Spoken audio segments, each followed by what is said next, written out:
Wow, ang init naman. Kaya nga wala ba pwedeng inom yung malamig? Diyos, nakakasawa naman na yung Diyos. Kaya nga wala ba yung kakaiba pero masarap?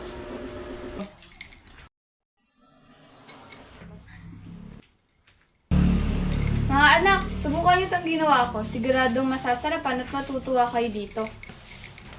Ito anak, masarap yan.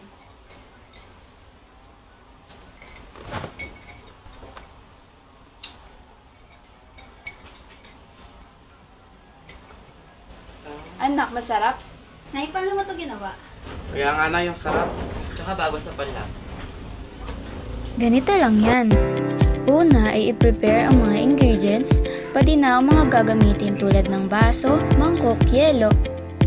Pangalawa, ilagay ang coke or ang soft drink sa isang baso, pagkatapos ay lagyan ng chocolate powder.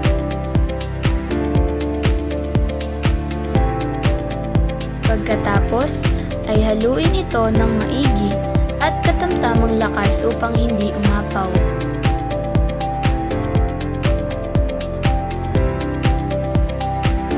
Haluin lamang ito hanggang sa matunaw na ang choco powder. Pagkatapos haluin ay pwede nang lagyan ito ng karagdagang soft drinks at ilagay ang yelo. Pagkalagay ng yelo ay haluin ito ng maigi upang mas mabilis lumamig.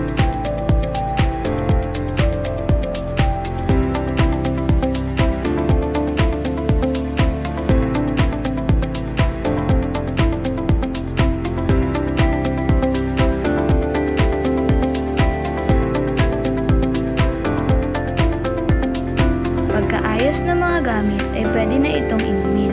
Pero kung gusto nyo na gumamit ng straw, ay mas maganda gumamit upang mas ma-enjoy ang inumin. At ayan na, meron na kayong masarap na inumin at affordable pa. Salamat, Nay. Favorite na namin to. Kung naghahanap kayo ng pamatid sa uhaw at masarap na inumin, syempre pasok sa budget. Ito ang para sa inyo. May float ang para sa inyo.